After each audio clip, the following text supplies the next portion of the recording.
tudo bem? Bem-vindos ao canal do Bike é Legal e hoje nós estamos aqui no nosso estúdio. O assunto da vez é doping no ciclismo amador. Nunca antes a gente viu tantos casos e vamos conversar sobre esse assunto que não é de hoje, ele é antigo. Bom, já sabe, né? Deixe seu like, inscreva-se no nosso Kawaii, TikTok, Instagram.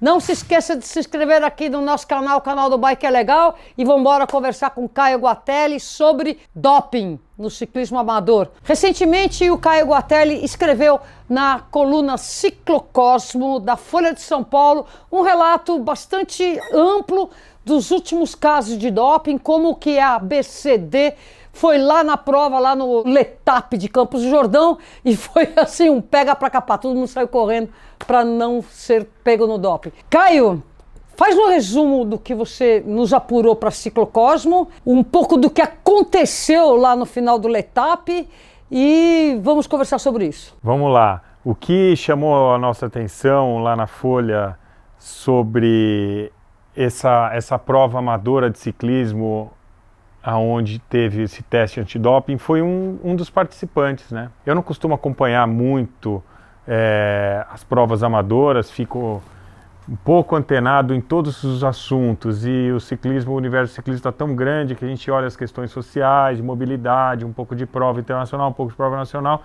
e eu não estava antenado, só que chegou no jornal uma carta de um leitor relatando os problemas dessa prova. E ele começou a relatar sobre a sujeira que a prova causava na cidade de Campos do Jordão e levantou esse caso de que uma das atletas evadiu o controle de doping e que o próprio leitor da Folha levantou também o caso de outros campeões dessa mesma prova, que é o Letap Brasil, que não puderam correr a última edição porque estão suspensos por doping, pelo menos outros 3. Na sua opinião, o que leva os atletas a se doparem numa prova que não tem valor nenhum em pontuação internacional, não é ranking UCI, é uma prova amadora para amadores? Para começar, tem que fazer uma comparação. O que é o ciclismo hoje, né? O ciclismo hoje ele é uma evolução de uma atividade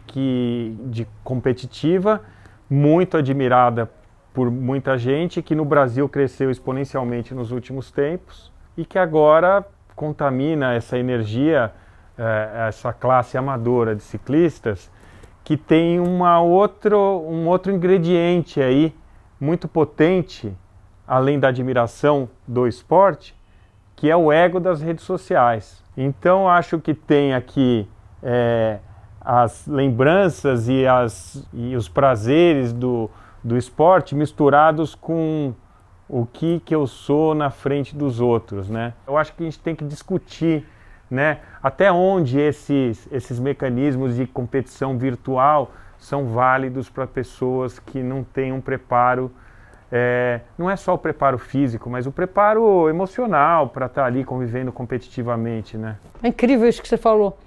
Acaba sendo um doping do pobre, um doping que leva ao doping. Mas vamos voltar para o atleta amador. Eu me lembro você, quando a 9 de julho volta para as ruas da cidade de São Paulo, a nossa equipe já estava na TV Gazeta e eu joguei uma GoPro e você pedalou no pelotão master, lá, o pelotão mais forte.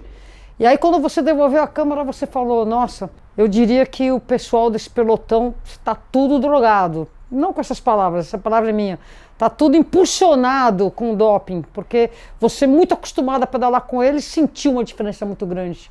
Eu posso dizer que eu conhecia uma boa parte daquelas pessoas que estavam ali e que eu já no passado conseguia acompanhar aquelas pessoas. Em 2014 em diante, eu vinha nessa tentativa de tentar voltar a acompanhar esses caras. E essa prova foi uma das que eu pude ter a sensação que era impossível. Além de você estar chegando, você pode dizer que aquele pelotão estava mesmo impulsionado por químicas? A gente nunca pode dizer, né? Porque não dá para falar fulano tá, ciclano tá. Existe uma possibilidade do cara atingir aquele nível sem doping? Existe, a gente não sabe. A gente aqui não acompanha muitas provas, mas 100% das provas que nós fomos assistir, os nossos amigos chegam pra gente e denunciam, falam assim, o pessoal não está normal. Sabe, as pessoas que são amigas, que não tomam nenhum tipo de doping, reclamam de uma estranheza do rendimento da galera. Eu pergunto, isso pode acabar com o nosso esporte? Isso pode... Quais são as consequências se de fato a turma está lançando mão de doping de uma maneira totalmente discriminada, como sugere o que aconteceu no final do Letap? O que é acabar com o esporte, né? Porque sempre tem muita gente interessada em fazer. Para mim acabou, eu brochei, eu já não pedalo mais Mas não pedala mais para competir? Assim, não, eu não pedalo mais para competir, nesse nível de querer competir, porque que quando cai a ficha de que a coisa tá feia, você brocha, o que eu vou ficar fazendo? Né? Você larga e você não consegue acompanhar 1 quilômetro, 2 quilômetros, né? Eu tenho o ciclismo, por mais que eu lute contra isso, ele está dentro de mim, porque eu praticamente nasci pedalando. Quando você me ensinou a pedalar, eu tinha o quê? 14 anos. Mas assim, você me ensinou a pedalar... muito forte, você me ensinou a pedalar um mountain bike, porque antes disso eu já fazia BMX e coisa e tal. Então assim, por mais que eu sinta hoje uma repulsa de competição, por tanto que a gente vê de injustiças desse nível de doping, eu não tenho como me dizer, eu não vou mais, porque foi só uma experiência e não gostei. Eu vou continuar. Eu acho que a situação é espalhada no mundo inteiro. No Brasil está muito espalhado isso de atleta dopado, e não digo porque a gente acha isso, aquilo. Eu digo porque a Agência Nacional de Controle Antidoping vem pegando cada vez mais atletas dopados nesse esporte. E o ciclismo hoje é o esporte com maior número de atletas flagrados com substâncias proibidas do Brasil. Ele é quase o dobro do segundo esporte que mais flagra por doping no Brasil, que é fisiculturismo. Se não me engano, a gente tem hoje 29 ou 30 ciclistas suspensos por doping atualmente no Brasil e 17 ou 18 fisiculturistas. O que pode fazer com que, pelo menos na prática do ciclismo amador, as pessoas passem a repudiar esse tipo de atitude? Eu acho que a fonte da dopagem tem que ser estudada. Por que a pessoa se dopa?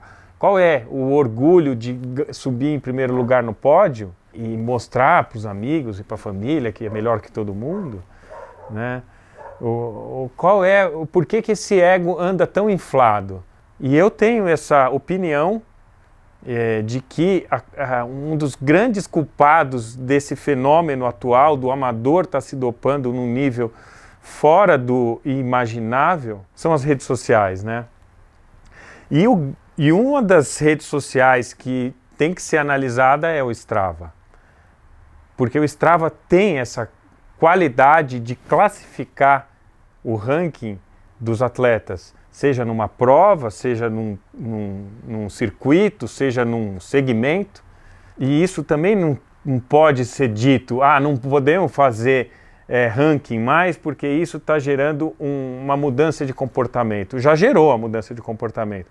Agora o que a gente tem que estudar e analisar é como isso tem causado uma aceitação de uma prática insalubre de uso de drogas para se ver no primeiro lugar do pódio, numa prova amadora, ou então ganhar uma competição virtual. Mas acho que a gente não precisa ir muito longe para saber que isso tudo é super prejudicial, né? Qualquer um pode entender que um hormônio, quando entra no corpo, ele modifica toda a estrutura fisiológica, e isso tem consequências futuras gravíssimas, né? Como que as pessoas acessam e como as pessoas calculam a posologia? Como que as pessoas sabem como usar? Nesse último levantamento que eu fiz para a Folha sobre o Letap Brasil, eu entrevistei os atletas que foram suspensos, que já foram campeões dessa prova. Apenas um não quis me dar entrevista, que usou que está suspenso pelo uso de uma droga que é controlada, que é o EPO. Mas os outros atletas usaram drogas que compram na farmácia, algumas sem receita.